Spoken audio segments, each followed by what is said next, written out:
Waalaikumsalam warahmatullahi wabarakatuh. Noli dengan soalan semua wanita, seorang wanita telah bersalin sebanyak 3 kali tetapi disebabkan kejahilannya, dia tidak pernah mandi wiladah setiap kali bersalin. Dia hanya tahu mandi nifas, mandi junub dan mandi haid. Baru-baru ni dia dapat tahu tentang wajibnya mandi wiladah. Bagaimana Ustaz ibadahnya selama ini? Bolehkah kita berniat mandi hadas besar untuk semua mandi wajib?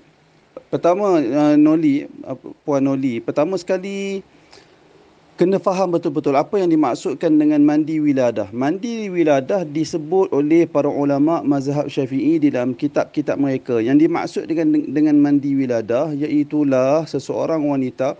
Para ulama Syafi'i ini mereka andaikan jika wanita yang bersalin tetapi tidak ada darah haid. Mereka andaikan, wallahu alam, setakat pengetahuan saya, tidak ada wanita ataupun ramai di kalangan ulama, ada di kalangan ulama yang menyebut tidak ada wanita yang lahir tanpa darah. Sekurang-kurangnya akan ada juga sedikit darah, akan ada juga. Tapi para ulama mazhab Syafi'i dalam kitab-kitab mazhab, ulama mazhab ni dia dinamakan sebagai perkara iftiradi, perkara-perkara andaian yang disebut oleh para ulama. Kenapa mereka sebut? Kerana mereka berniat mempersiapkan persoalan, mempersiapkan jawapan bagi persoalan-persoalan yang mungkin berlaku sama ada di zaman mereka atau zaman selepas ketiadaan mereka. Itu tujuan. Perkara itu disebut sebagai perkara iftiradi, perkara andaian dan lantaran yang disebut oleh para ulama. Antara salah satu perkara iftiradi, lantaran atau andaian yang disebut oleh para ulama, iaitulah mereka membincangkan persoalan mungkin tak ada seseorang wanita yang melahirkan anak tanpa darah. Itu persoalan dia.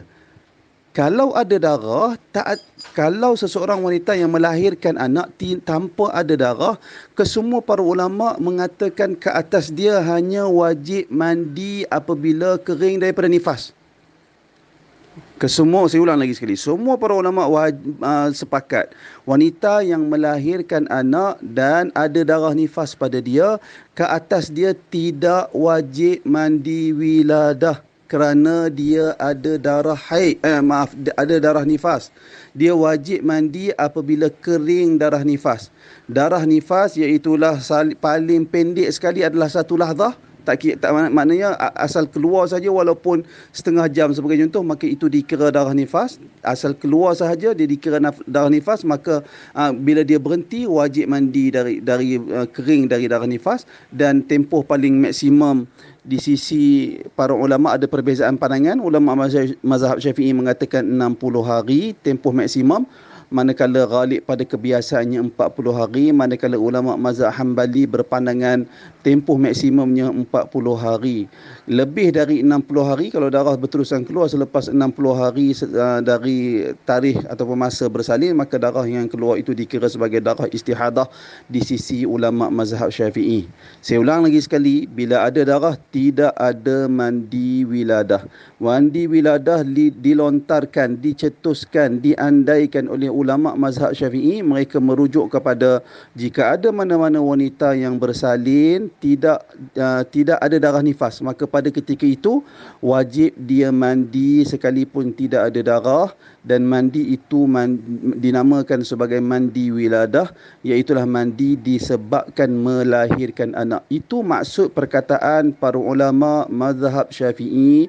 Dan saya tengok perkataan ulama mazhab Syafi'i itu telah disalah fahami oleh ramai orang, termasuk para ustaz, termasuk orang-orang agama. Lalu tersebarlah mesej yang memerintahkan orang perempuan yang bersalin sekalipun ada darah, wajib ke atas mereka mandi wiladah selepas kering darah haid, wajib pula ke atas mereka mandi nifas. Pemahaman seperti ini adalah salah. Salah. Bukan itu yang dimaksudkan oleh para ulama mazhab Syafi'i. Wallahu a'lam.